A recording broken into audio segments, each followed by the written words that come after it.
In the heart of Washington, D.C., an ultra-powerful group of people have dominated American foreign policy for the last 2 decades. Because the earlier you strike, the more damage you can do. Weapons of mass destruction. The transition to democracy in Syria has begun, and it's time for Assad to get out of the way. The only way you beat an army is with another army. Are you for invading Iraq? Yeah, I guess so. I wish the first time was done correctly. But I don't think you should assume that Iran is too big to have regime change. We will, in fact, be greeted as liberators. They are called the neoconservatives.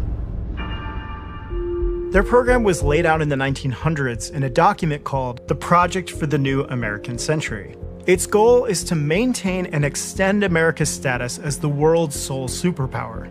Oh, and it also says we must destroy any rival that stands in our way. Through both Democratic and Republican administrations, the neocons have implemented their plans through a series of coups, regime change wars, proxy wars, bombings, assassinations, and covert operations. These are what Robert F. Kennedy Jr. calls the Forever Wars. Made us enemies across the globe, left us bankrupt at home. So what does he mean by forever?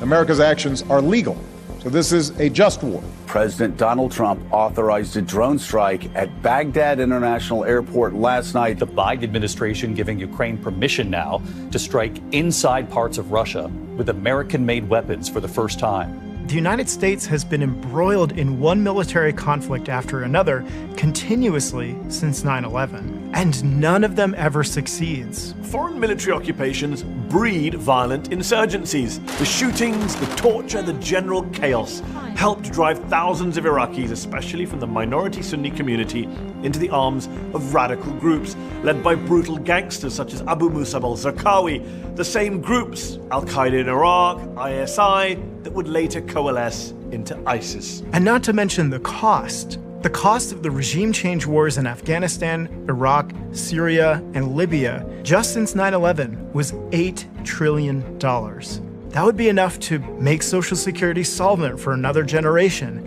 make higher education free for all Americans, provide free childcare for every family, or completely modernize America's infrastructure. But instead, we squandered that $8 trillion on vain fantasies of world domination. And Presidents Trump and Biden were fully on board with the neocon agenda. For example, Trump appointed arch-neocon John Bolton as National Security Advisor. So I think we're down to basically 2 other options. One is regime change in Tehran, and the other is the targeted use of military force against aspects of Iran's nuclear weapons program. And as for President Biden, he has taken every opportunity to escalate the Ukraine war. Many don't remember this, but he scuttled a peace deal that Russia and Ukraine negotiated in Istanbul in April of 2022. Shortly after the war began. And we are now, under this administration, closer to World War III than we have been since the Cuban Missile Crisis.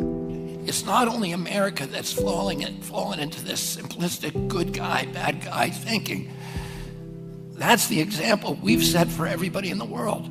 No wonder it's been replicated everywhere, between Israel and Iran, between India and Pakistan, between Shia and Sunni, between Jew and Arab, between Hindu and Muslim, left and right.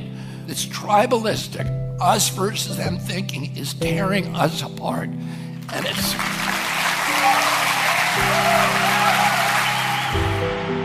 Robert F. Kennedy Jr. will utterly transform American foreign policy. He will end the forever wars and make peace the top priority of the United States. He will bring the trillions home to restore a prosperous middle class. He will transition America out of the neocon fantasies of full-spectrum dominance into a multipolar world. He'll restore the military to its proper function, the defense of the American homeland. He believes that the country is ready to turn its attention and resources toward rebuilding our strength from the inside out. And that is why Robert F. Kennedy Jr. invites any American, whether you support him or not, to join him in signing a pledge. We're calling it the End the Forever Wars Pledge. Please join us and click the link in the description to add your name to our pledge. And together, we can secure peace overseas and prosperity for our people here at home.